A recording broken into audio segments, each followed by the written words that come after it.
if your happiness depends on the actions of others, you know, you're at mercy of things that you can't control. The best-selling author and host. The #1 health and wellness podcast. On Purpose with Jay Shetty. Yeah, I'm not even just saying this. I literally think I manifested this. Like, it's after I saw you at Simi and Hayes' house. So that was a couple months ago. And then a few weeks ago, I was talking to my social media girl randomly. We were just talking about a bunch of stuff and just kind of what I would love to represent, just talking about a new chapter for me and whatever. And she was like, who would you really want to like talk to or whatever? And I was like, it'd be so cool to talk to Jay. And she was like, that would be really cool. And then we kind of that was kind of the thought and whatever. And then you hit me and I was like, no freaking way he's hitting me right now. So I was like, absolutely. This is like perfect. It's the universe just putting it in perfect timing because that makes me so happy because it was exactly the opposite way. So I've, for a long time, had people that I'd love to sit down with. And every time I saw you do something with mental health and Vogue or any of the segments that you ever did, I was just like, she's amazing. Like, you know, it's incredible the way you were talking about it when you'd post about it. I'd be like, oh, this is incredible. Like to see you speaking so openly about it and vulnerably about it. You. And so I've always wanted to do this. Yeah. And then, but we've never really crossed paths. Right. And so I'm always just a bit like, and I don't like asking friends of friends when I haven't met someone. And so I was like, that day I had to like pluck up the courage and be like, look, I'm just going to ask her myself. No, because it's easier when I ask direct. And I know Christy, so. Yeah. But I was like, it's nicer when I told my team too, I was like, it's so much nicer when there's like a personal connection. For sure. And someone really feels comfortable rather than it's like a PR thing. No, it was so perfect. Like when I think back to it, I'm like, that was me just trusting the universe and not pushing for anything. And I knew it was going to kind of happen when it was supposed to. And it literally did. And it did, so yeah. You felt it too. Yeah, I did. That means the world to me. Yeah. Right. And I hope that this is the start of spending more time together. Genuinely. Me too. Yeah, off camera too. I would love that. Cause like, I think also, I don't know, like I admire people like you. I admire like, you know, the Michael Pollan's and Michael Singers and Wim Hofs of the world. And I feel like you fit in that category for me of just people that are, because, you know, I know a little bit about your story. I'd like to actually know more, which would be really cool to actually, I know we're obviously not here for that exactly. But for me, just personally, like I'd love to know more of your story. I know that you've had quite the experiences and I think that's so cool. I'm like so intrigued by people with just that amount of curiosity and like determination and patience. Like that takes so much patience to be like you or like any of those people that I just listed. It's so cool to me. And I wish for myself, but I'm working on it. No, so. You're that curious too. You're that curious in your own way. It's just, you know, that level of, like I said, patience and determination is like, it's a gift. Like that is like a really, really amazing gift. And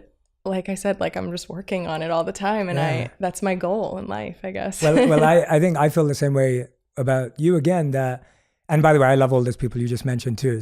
So feel very honored to be put into that group of people. And we've had Wim on the podcast before too. So he's been a guest, but with you, I feel the same way back when it's like, when you see someone who is so curious, who could get away with not worrying about these things if you don't want to, but then still being courageous enough to talk about these things and then using your platform as a space to open up these dialogues. Like that is as, if not more important as well as doing the work and doing the path. Yeah. And I mean, I can see you doing the work. It's fun watching you do the work and figuring it out. I love working on myself. Like it is actually like a passion of mine. And like, I find so much comfort and joy in like actually finding where I think I could better myself and being like, even if it's physical as in like my physical health or working out, or I just started doing, speaking of Wim Hof, I just started doing like cold plunges and ice baths. And like, even if I don't have the time to go outside, I just got a cold plunge. I did it right before I got here. It's the best thing ever. I did it's it this also, weekend, so, again, it takes so much mental, the whole thing of it is all mental. So I don't know, just stuff like that I really love. So I'm always trying to just be the best version of me. And so I just love that. It like actually makes me feel really good. I love self-care and I just love stuff like that. So it's been really cool, but it's cool for you to say that you enjoy seeing that from me, because there's always been kind of this weird part of it for me where I'm like, is this a pity party? Because I don't want it to be. Like I want this to feel very positive. I want to connect with people. And I guess that is my goal there, is to be like, there actually is this side of me that you may not know of, but the goal here is to connect and also not feel like I'm throwing some pity party for myself, because I want this to be a learning experience for everyone. I want this to be really positive and really, really well received. I want you to look at it and actually have a positive feeling towards it. So I don't know, you'll find like if I, when I do kind of post about something or when I want to talk about something, I'm usually sharing a tip or like sharing kind of like a little technique, even if it's something so simple as like walking outside, taking a few deep breaths and journaling. Like it's just that kind of stuff that I really like to share, because I feel like I want to be helpful more than anything. Absolutely. And that's at least how I see it. Like I see it not completely, not as a pity party at all, but so much more as just, hey, here's a reminder, or here's something that I did. And I feel like that positivity shines through too in the way you do it. So at least if that helps, whatever that's worth from the outside, it definitely comes across that way. Cool. And this has easily been the warmest introduction to a flow of a conversation I've ever experienced in my entire life. I was gonna say, I was actually really nervous coming in here because this means so much to me. Like, and I'm serious because I've done a lot of interviews in my life, and when thinking about this one or thinking about that I even wanted to do something like this, it means a lot to me, and so it made me a little nervous. And I was like, I just want to get this right. This isn't like me going out and promoting something or talking about something. This is something very real that we all experience, which is just, ourselves and our well-being and just everything. So yeah, and this is a, for me genuinely, and I really do mean this, like the podcast has been a great excuse, or really from my side an intention to get to know people I really admire. Yeah. And so for me, it's been a great way of building new friendships and relationships, because if you can sit and talk to someone and really get along with each other, you're like, oh, we should do this more often. And so I'm honored. Yeah. So for me, it's definitely been that. And to me, you saying that and, taking it as intentionally as you are, it's, for me, it's as important. I always share this before we start recording usually, but we just flowed. Hey everyone, welcome back to On Purpose, the #1 health podcast in the world. Thanks to each and every single one of you that come back every week to listen, learn, and grow. Now, it's very rare that I get to sit down with someone that I have admired for a very long time from afar, someone that I believe has inspired me through the sharing of their story, someone who speaks so vulnerably and openly about the things that I most care about: mental health, purpose, the journey of life and discovery and curiosity. And what I want to share about this person is when I bumped into them at a mutual friend's birthday party, and I just want to give a big shout out to Simeon Hayes, because this wouldn't happen without them. I love you, Simeon Hayes. You've been an amazing guest on the podcast before as well. I wouldn't have bumped into this individual and had this opportunity to reach out to them. And as soon as I reached out, this has been the most flowing conversation and connection that I possibly had on the podcast, to be honest. So I just want to put that out. I'm speaking about the one and only, someone who needs no introduction, but successful business founder, international supermodel, founder of the incredibly successful tequila brand 818, and star on the Hulu's The Kardashians, which premieres in second season on September 22nd. The one and only Kendall Jenner. Kendall, thank you so much for doing this. Thanks for having me. That was a wonderful introduction. Oh, well, it's honestly been such an honor getting to know someone who, it's very rare that I find someone who functions with very similar values in a personal connection sense. So when I reached out to you, I really meant everything I said, and I could have written you an essay, but I was like, let's spare her the details. And then to get your response, and then for us to be here within a couple of weeks of connecting. Yeah. And even your message this morning, I just want people to know, I was like, the text you sent me this morning, I was like, this never happens. Like, I was like, this is amazing. And I was like, and I was literally going to do the same thing. And so to me, I was like, this is very rare. And so I love the synergy and the flow that we're experiencing. And me too. I'm excited to get into it now. Yeah. It's funny because I called Hayes before the other day, and I was just like, oh my God, I'm going on your friend's show and whatever. And she was like, he's the best. You're just going to flow right into it. He's so easy to talk to. And that's literally what happened. And like I told you, I just feel like I manifested this moment for both of us and for this whole experience. And so I am really happy to be here. And I'm honestly honored. Like I said, I admire you, and there's so many people like you that I admire. So I think sitting down here with you is just so cool for me, and I get to talk about fun things with you. So. Amazing. First of many. And I wanted to start with, because I always like to start with just things that I've seen more recently. A couple of days ago, I think you posted a beautiful picture of you hugging your horse. Mm-hmm. And you were like, like snuggle time or something like that. And I was just like, when did horses become a part of your life, and how did you get so close to them? I think I've spent many lifetimes with horses. I think this is one of many lifetimes that I've had. I grew up in a horse community. So where we grew up, horses everywhere, more trails than there were homes, really. And so I was always around horses, and I just was deeply in love with them. And I have no explanation. And that's why I say I feel like in past lives I have just been around horses. Yeah, so since I was a really young kid, loved them and continue to love them my whole life. They're just the best. They're the most majestic and gorgeous and spiritual. They feel everything. I just it's such an honor to be in their presence and to be able to do what I can do with my horse. I find so magical that I can stand in her stall with her and just vibe out with her. I sometimes come to get a little teary-eyed when I'm standing in my stall with her, because I'm like, this is so cool that you allow me to do this and we have this connection without any words. It's just the best thing ever. So I love them. Yeah, that's so special. I have a different teary-eyed story with horses, but I'll tell you the short version. So when I proposed to my wife, who I can't wait to introduce you to, when I proposed to her, which was 8 years ago or something like that, when I proposed to her, I organized what I would consider a very Hollywood proposal. It was too over the top, and I would do it totally different today with everything I've learned. Happens. But yeah, it happens. And so we were walking by the Thames in London, which is where we're both born and raised. And this a cappella group jumps out and they're singing Bruno Mars. And then they give her a bouquet of flowers. And then I get down on one knee, I propose, we have dinner by the river. And then we walk around the corner and there's a horse-driven carriage to take us around, to take us around London. And so we're on this carriage, we have this beautiful path through London, and then we get into the train to get back home to her parents to tell them, and they already knew.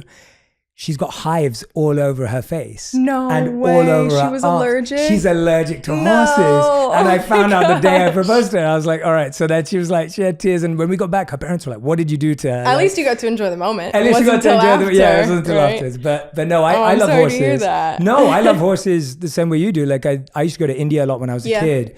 And that's where I first learned to be with horses. And they're so therapeutic. Absolutely, yeah. There's a reason there's equine therapy. It's the best. But exactly. Yeah, they make me when I'm with her. I have a few, but I'm mostly with one of my horses right now because her name's Delandra. I didn't name her. She came with her name, but I call her Dylan or Dill.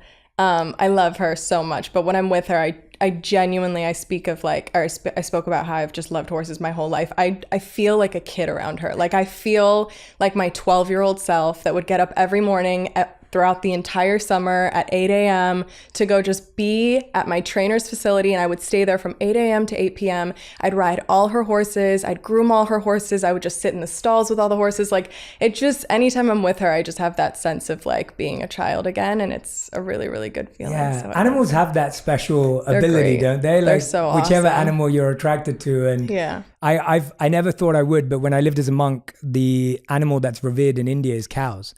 And you would never think of cows being majestic or, in that way, especially when you're not in India. But the cows in India have these lotus-like eyes. The eyes are just absolutely gorgeous. Stunning. Yeah. And they're so special and they're such gentle animals. Yeah.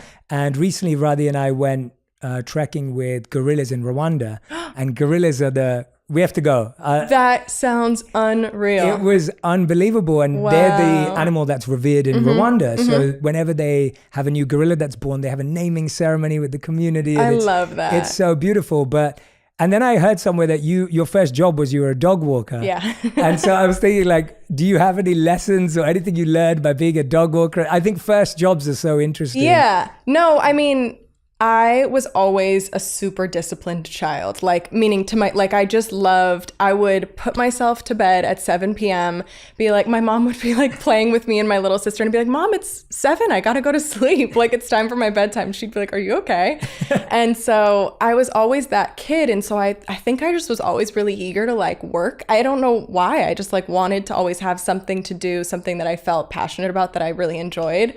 And so, when I was young, I put some flyers around our community and said I would walk dogs. And I ended up getting people that would let me have their dog for a few hours and take it for a walk. So I loved animals and I liked having something to do. So I was a kid that liked to be by myself with animals. So I think that was a cool very fitting thing for me because I got to be by myself walking, but then also experience all these little dogs with me. So. Yeah. I wish I did that. I used to deliver newspapers. So that was my first job. And it's not as glamorous in London because it's raining. Was that what you were desiring, or was No, that I more was just 14 years old and wanted to make some money. You're just like, I need to make some money. Right? Yeah. And so I was like, all right, I'm going to start doing this. And you don't get to, you'd see it in the movies where the paper boy just like chucks the paper at the door, but I'd had to actually go and put it inside. So my only interaction with dogs is they were on the inside grabbing the paper. Right. And so, yeah. Like barking at you. Yeah, they're barking and stuff. But I always love knowing about people's first jobs and how things started for them because of, obviously where you are today. But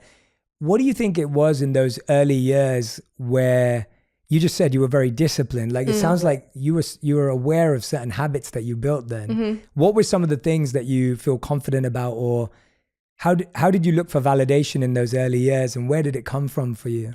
I mean, it's interesting. So Kylie, my little sister, she was always the social butterfly. I just liked being to myself. I don't know if that's the Scorpio in me, so it just came naturally or whatever. I had a group of friends who I loved. But I like can vividly remember just on the weekends not running to go be with my friends all the time. During the summer, I was with them, but on the weekends in between school, I was really just by myself. I would love to like hang out in my room.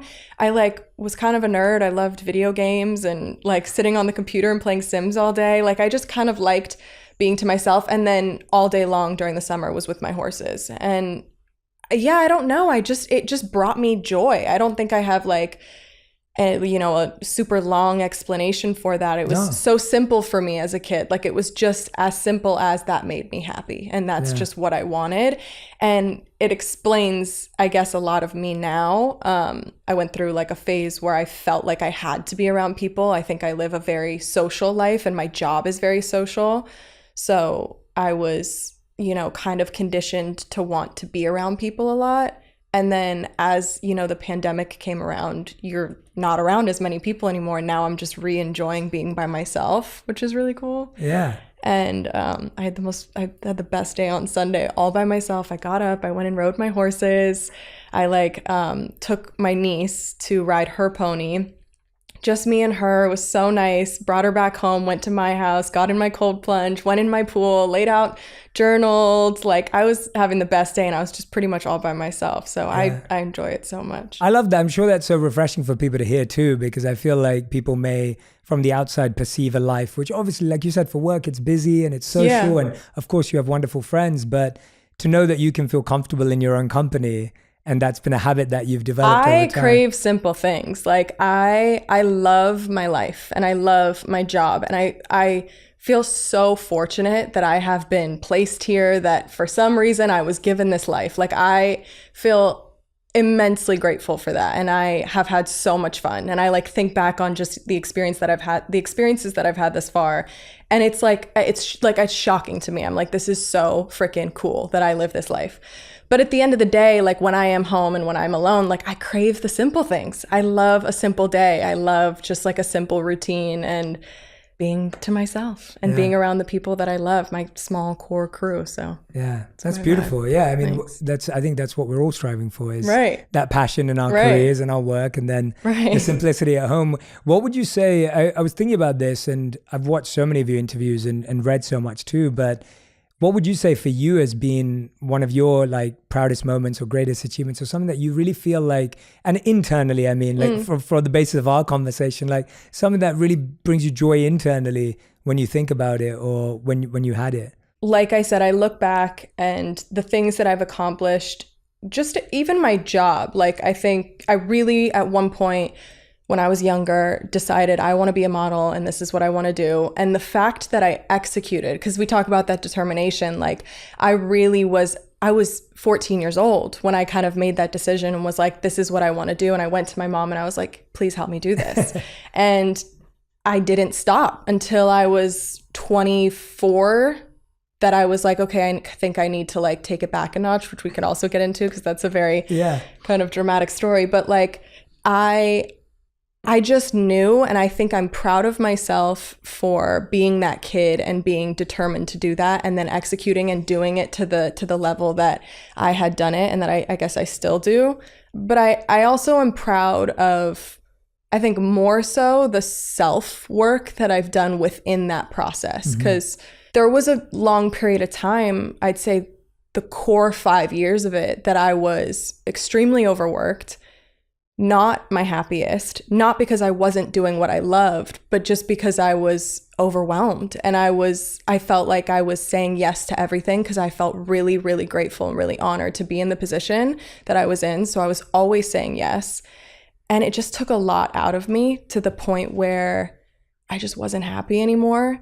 And so I had to set those boundaries for myself when I was about 23, 24. I'd say like, a year before the pandemic. So yeah, I was probably 23.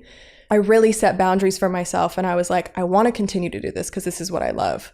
But I need to start saying no when I can and prioritizing me and prioritizing like, you know, my happiness and my well-being. Yeah. And it has done wonders for me. Like I feel like I can show up better for myself and I can show up a better person for the people that get to be around me that day and, you know, that I work with on that day. So yeah.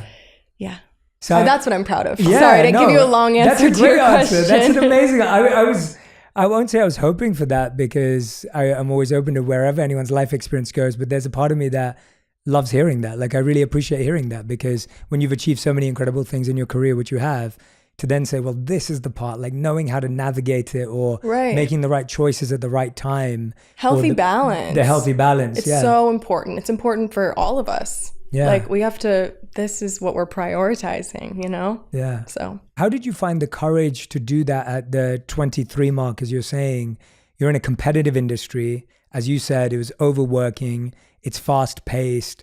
I'm guessing there's comparison in that industry. There's competition in that industry. Of course. It's not an easy space to be. You're in the top 0.01% in your industry. Right. So it's hard. And the reason I ask this is because I work with so many people in this space, and to have the courage to say, no, I know that if I sort this out, then all of this is going to be just fine. That actually takes more courage than we recognize. We realize that when you have nothing, then there's nothing to lose. You can actually have a lot of courage. Right. But when you have everything and there's everything to lose, and a lot of the time, at least what I've heard in town is, you know, older managers and agents, and I'm not saying you have any of this, but people that I know will be told, well, hey, if you don't do this, like you'll be forgotten next year, or, you know, your career is only going to last another 6 months. How did you have that courage to say, no, I need to do this? Like, where did that come from? And I think that it's like, I've never thought about it that way, to be completely honest with you. I just knew that if I had gone any further, that I was going to lose myself. I was at I was on the teeter-totter edge of that point where had I gone any further, I was probably not going to be great. It was so important to me to feel good that I just knew that it was something that I had to do. And I can't say, like, you're absolutely right. Like, there were so many people around me that had told me not to say no and told me not to say no, told me not to stop. I fought my way out of it a little bit because there were people that had worked for me that, you know, didn't want me to stop because it might have benefited them. Of course. But I got to that point and I just knew I had to do it. And I don't know. I don't know how to explain it, I guess. Yeah. It was just such an unbelievable sensation that I had where I knew that if I do this, I'm going to be better for everyone. And I'm going to be better for myself, which means I'm going to be better for the people around me. And I have to do this. And so it wasn't really, I want to be able to live with happiness. God forbid any of this ever went away. And I think that was a big moment for me of being like, I'm going to be okay if I don't get this job tomorrow. And I'm going to be okay if I don't get that job in a month. If I have to take this time to do whatever, things will come. Everything's going to work out the way it's supposed to. And I had to trust that. So. Yeah. Well, to me, from the outside, and it's beautiful that you didn't see it in yourself, because that almost makes it even more wonderful. But the idea that, to me, from the outside, that's a lot of courage. Yeah, thank you. It takes a lot of courage. It takes a lot of vulnerability and openness, and it takes courage at every level, whether someone's thinking about quitting their job to do something they love, or whether someone's trying to relocate their family and doesn't know how, or whether someone like you is feeling success but then going, well, wait a minute. And I think in the past few years we've seen athletes and musicians and actors and people in all creative industries step back and say, well, I need to put me first. Yeah. And I think that that's empowering because I think we hear about burnout in work culture and corporate culture so often. For sure. So what was it that you started to do with that newfound time at that time? Like, was the curiosity always there and now you could actually follow it? It was. Yeah. It was always there. And I had a lot of people coming to me telling me about meditation and how it changed their life and therapy and so many different things. And I was a bit overwhelmed because I was like, oh my God, what if this is going to suit me? I think it's a very personal experience. Absolutely. I think everybody has a very different version of all of that stuff. And so it was a little overwhelming. So I think I really just took the time to be off for a second. It was even the little things. It was like being able to go to my friend's birthday party, which I wouldn't have been able to go to before because I was working a lot. I love hearing that because I think it is those simple things like, giving yourself that space, whatever it is that you needed to do. Yeah.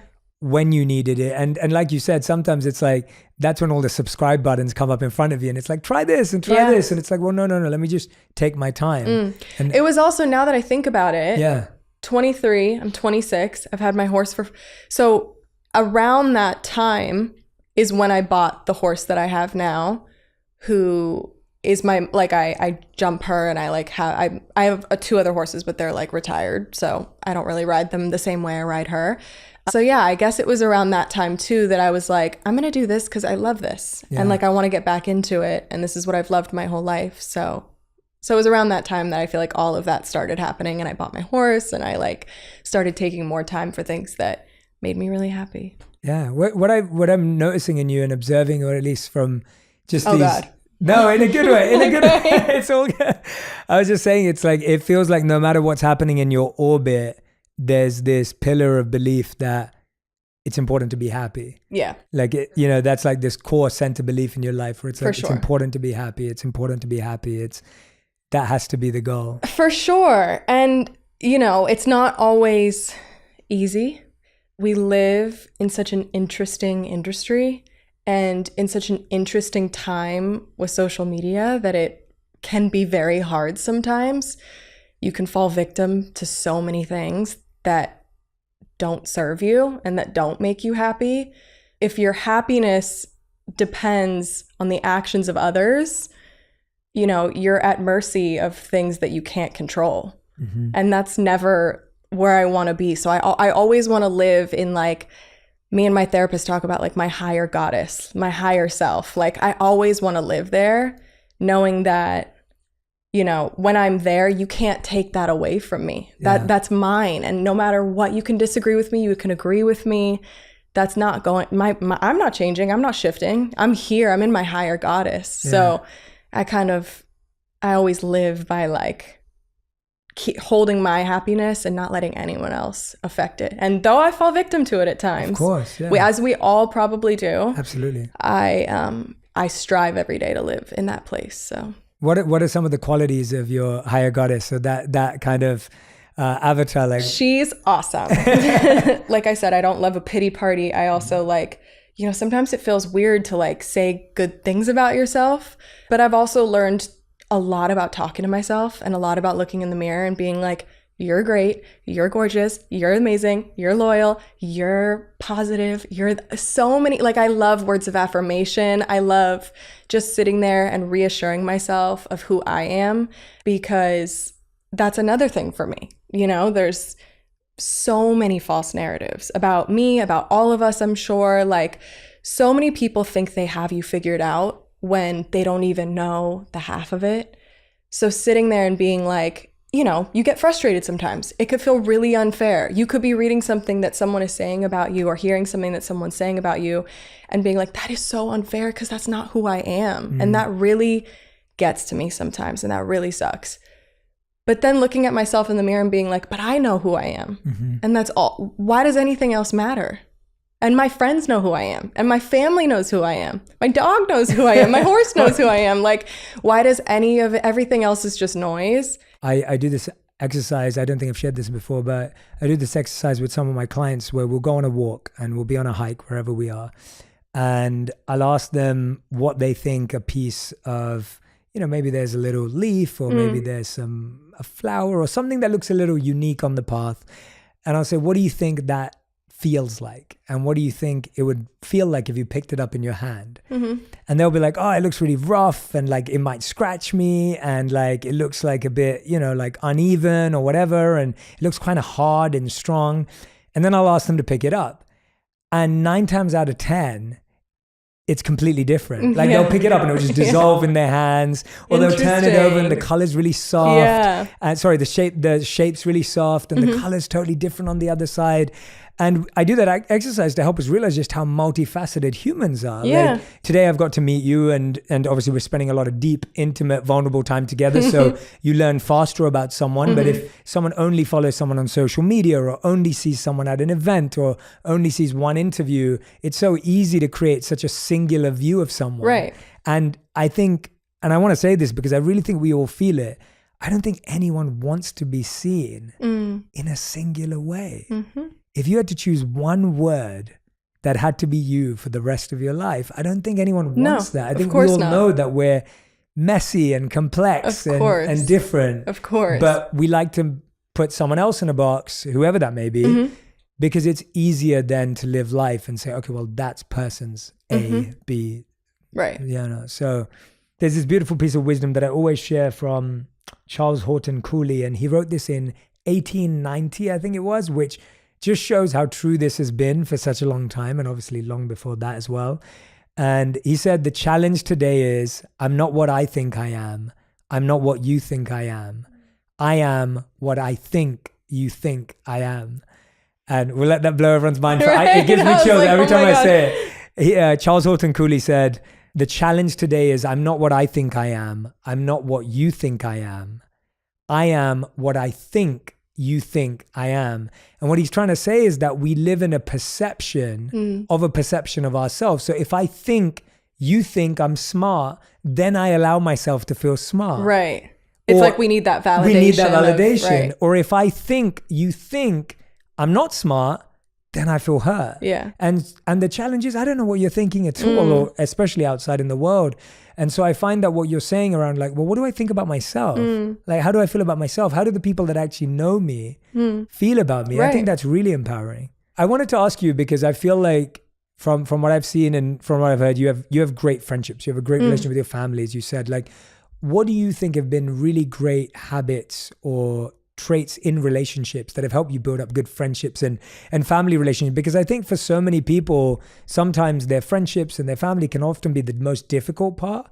But I feel like the way you communicate or the way you're talking about it, I'm like, okay, there's some really good habits in place here. Yeah. Have there been any principles or rules that you've learned along the way that have been helpful? I mean, of course, honesty. I'm a big person on like keeping a really honest, healthy, communicative relationship.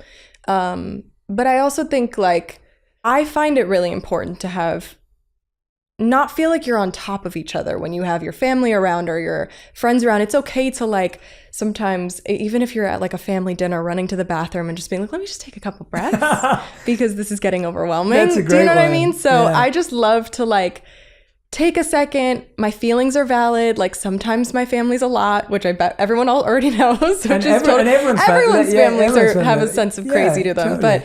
But I think that I can get really overwhelmed really easily. I am prone to just, a good amount of anxiety and just being extremely overwhelmed and kind of taking everything too seriously sometimes. So I like to just step away sometimes and just be like, this is okay. I'm allowed to feel this way. It's valid. I'm just going to take a deep breath and I'm not going to react. And then I'm going to go back out there and I'm going to be fine. That's a great habit. Sometimes I do that. I love that. I love how easy it is. No one needs to learn a new meditation practice or a new thing. Sometimes that's it's so just as simple as that. Yeah, it's as simple as that. I love that. One of the things that, which really touched my heart when I saw this, because I think when things happen in culture and everyone talks about it, but sometimes you're like, okay, well, I can tell that there's a real connection here. Like when you lost Virgil, right? Like that, when I saw your message and what you spoke about it, I was like, wow, this is someone who had a really deep connection with this individual. And going through grief is really, really tough. Like, people who lose, and I lost two really close people to me during the pandemic. I'm sorry. Thank you. One was my spiritual teacher since I was 12 years old, and he died of stage 4 brain cancer, and I hadn't seen him during the pandemic, I couldn't go back for his, because that was still when it was like tight lockdown. So I couldn't go back for his funeral. And, you know, he'd been the person who'd been such a key piece in my life. Wow. And then the other person pretty much in the same year was my best friend as a monk. So he was still a monk. Wow. And he happened to get cancer and he passed away during the pandemic. I couldn't see him either. And he was my age. And so to lose someone that was, you know, and he was still there. And so, And so when I saw your wonderful tribute to Virgil as well, I was like, you know, how do you process something like that when, you know, it's not only industry friends, but genuine friendship beyond that? And just well, my first thought here is, why is it always the best people? Like, why is it always these people that are just such balls of light in everyone's life? It's like, so you just think about it and you're like, this is so unfair, and you're going through every emotion. And to be honest, it was really shocking because not everyone knew what he was going through and suffering from. So it was really shocking. I'll never forget the day I found out, and it just absolutely obviously breaks your heart. And you can't help but be like, oh my God, did I ever say enough? Did I ever tell him enough? It's really interesting to share that feeling with so many people. Yeah. It feels good in a way. And you're just like, it makes you feel so human. And you're sharing this emotion with people that knew him, people that didn't know him, people that just loved him from afar. And it's just a really beautiful and incredible thing to a certain degree, but then also just obviously the most devastating thing. It hits so hard when so many people are talking about it and so many people are affected by it. So it was definitely a really shocking, really sad time. Yeah. It was, yeah. Yeah, and it's really interesting what you said there is like why, and I had that with my spiritual teacher for sure. I was just like he was, you know, and what's really powerful about what I could at least remember from him at that time was that even though he had stage 4 brain cancer, which means he'd lost his short-term memory and a lot of his long-term memory was impaired, if you ever met him, he would just thank you for your service to God. Like he would just say, thank you for everything you're doing for other people. And he would just be grateful. And I was just like, that's exactly how V was too. He was the most positive, lived life, like appreciative, wanted to say yes to everything, wanted to just be there for everyone. You could literally ask him to design a pencil for you and he would be like, it'll be done tomorrow. What else do you need? Like he just had so much to give and he gave it. And that was pre his diagnosis. That was like, that was just who Virgil was. And so to then find out what he found out at a certain point in his life and still be that person, it's still like, I'm going to show up for everyone. Yeah. And like, my time here is so special to all these other people and I'm going to like be here to make them feel amazing. It's just like unreal. Like it makes you just be like, what? Yeah. Like how could you be that incredible and giving? Like that is so crazy. Yeah. There wasn't a selfish bone in that man's body. Like he was just the best. So. Yeah. But I'm sorry to hear about your losses. I think it's actually nice speaking about people that we both love in a similar way, even though they're in such different places in life doing very different things. Yeah. But to talk about someone's, and I think that's a big part of it for me, at least with grief, that I feel like when I talk about the beautiful qualities of the people that I lost, it gives me so much confidence that they want me to live it and they want me to try and embody it, and that how fortunate we are to have experienced that type of humanity. Yeah. Like, you know, and those are my thoughts of him. Yeah. Like, I think all we ever really want as human beings is to be, you know, when we do leave this earth, we want to be remembered so beautifully and positively. I know, at least I do, of course, but like you of course want to make people feel something. And he made so many people feel something. And for that, it is so special. Like they say that we have our purpose here. And I know that he fulfilled a purpose here that he was supposed to fulfill. And I think I think about it beautifully. Like obviously it's a very, very sad situation and it breaks my heart, but I have nothing but beautiful thoughts of him, and I think that's really cool and really special. So thank you for sharing that too. Yeah. And I had to ask you because Yeah, I love hearing amazing things about amazing people that, because I think so many of the most incredible people, I grew up reading about people that I never met. And I spent a lot of my life studying books about people that I never met. So Malcolm X and Martin Luther King and Einstein and people that I really see as people that have directed so much of my life from how they lived. And I feel like he was potentially one of those people that I never met him, but whenever I hear about him, I'm just like, for sure. Oh, this is someone that we could learn from. For sure. You spoke about purpose there.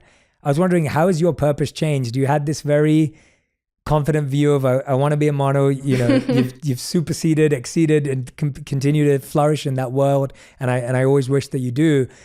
How has your purpose evolved as that time's gone on? I think I've learned a lot. I've learned a lot about myself, about what I want from my life, and which is kind of what we've been talking about. But I'm actually really excited to get older and to learn so much more about not only myself, but like the journey and the path that I guess want to take and want to be on. So I'd say, my purpose has evolved from obviously within business, doing what I want to do and making sure I'm happy and finding the thing that I love and all those things. But I've kind of, like I said, really tuned into me. And I think my purpose, at least at this very moment, and what I've kind of evolved into is my higher goddess. Like, I am determined to tune into her at all times. But also, as I get older, I have so much that I want to connect with other people and with, AKA social media and people that may not know me personally, and just, the following. Like I said, I was given this life for some reason. For whatever reason, I was placed here, and I do feel a purpose to share and connect and put a smile on people's faces or make someone feel a positive feeling. And so I think that within me wanting to achieve, me tuning into my higher goddess, I think that also entails me being a great version of myself for other people to then experience, and my tips and my tools and whatever I can share, whatever help I can give. I really, as corny as it sounds, I want to spread love. Like, I want people to feel love. That's really, I guess, the purpose. Yeah. That's beautiful. I mean, what more could you ask for? Yeah. Right. Yeah. And it is funny that so much of the stuff that is corny or, whatever, that's the stuff that's true. Right. Like, that's the stuff it is. Yeah, like, there's also we all just like live in it's an interesting time, obviously, and it can feel really negative. Yeah. And I tend to stay off of platforms like social media platforms because it's hard to look at sometimes and it feels really negative. So I feel like we all just need a little bit of a smile sometimes. Yeah, I agree. I post these videos every day, which are just these fun, silly things that happen in the world that my team will find, I'll find. And I post them every day literally for that reason and that reason only, because I'm like, I may or may not say something that makes someone smile. Right. But this definitely will. Like, this without a doubt will bring some joy to someone's life. That. And if this is the only joy that someone experienced, I want them to see good in the world and believe that there's good in the world. That's one of my favorite things to see on TikTok when I sit in my bed at night and fall victim to TikTok. I love to see, there's people that'll post like, here's like 5 amazing facts that have happened in the world in the last couple weeks or whatever, and it'll be like pandas are not extinct anymore, and like the Great Barrier Reef is coming back and stuff like that. And so I'm like, that's so cool. That's what I want to hear. Exactly. And if it was like it's going down, it's like it's going to get a lot of likes and hits. But if it's going up, it doesn't get the same attention. Yeah. Why do we like gravitate towards the negative so much? Like, no. Very interesting. We have to retrain. I genuinely believe it's just a pattern. It's a pattern and a habit that's been adopted for so long. Absolutely. And we have to retrain ourselves. The clickbait of it all and the whole thing. And we're like, that's going downhill. I need to see what's happening. And we just like... We do need to retrain our brains. It's exactly what it is. Yeah. And it starts with what you said earlier. It starts with how we see ourselves. It is all from that. If someone looks in the mirror, as you were saying earlier, or if someone just reflects on themselves, not physically, but just internally, most of us will spot all the negative things about ourselves. And then we take that out into the world and spot all the negative things about everyone else. And then we take that out into social media. So that just propels from if you it's ask all me, a reflection it's of, all, yeah. right. If we ask someone to sit down and write down, as you said, we feel uncomfortable taking a compliment, or we feel uncomfortable saying something nice about ourselves, right? Exactly. And so it all starts with our relationship with ourselves. If we were able to find 3 good things about ourselves today, I promise you're going to find 3 good things about the person sitting in front of you, and that will exactly. Yeah. I do a lot of like inner child work with my therapist, and there's actually a trend on TikTok that was going around, but coincidentally enough, we ended up naturally speaking about it in my session. And it was like this trend on TikTok, I guess, that was like a girl being like, anytime you're being mean to yourself, just think this is who you're talking about. And then it flashes to like a photo of her as a kid. Yes. And so me and my therapist were talking about something similar, and she was like, why don't you find like a photo of yourself and put it on your bathroom mirror, so that every morning, every night, every day when you walk into your bathroom mirror, you're looking at her and you're remembering that if there's anything negative that you're ever saying about yourself, if you're ever being mean to yourself, you're talking about her.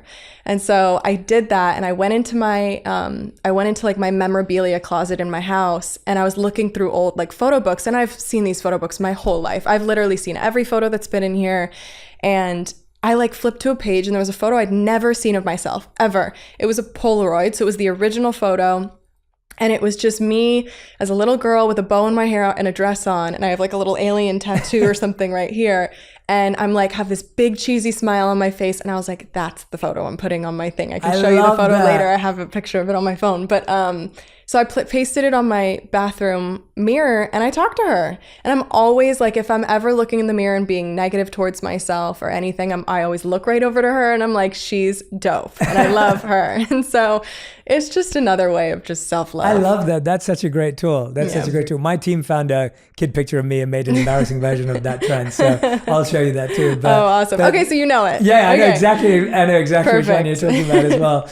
Kendall, you were saying earlier that, you wanted to come here and you wanted to share, and you manifested it, and there were things you wanted to share. What is it that's on your heart that you've wanted to share that maybe we didn't go there today already? Or is there something on your mind and heart as an experience, or anything that really drew you here and made this happen, right? Like, I want to honor that. I think we've honestly touched a lot of what I felt like I would have loved to get off my heart. I don't know. I was really excited, honestly, to come here and share a little bit of me that I feel is very sometimes scary for me to share. And like I said, I came in here and I was a little nervous because this is important to me. And like this part of, everyone's journey and what we're talking about today it's so important. That was, I guess, my intention here today, was to come in and share a little bit of me, and maybe for whoever's watching, they find some comfort in this or some joy from this, or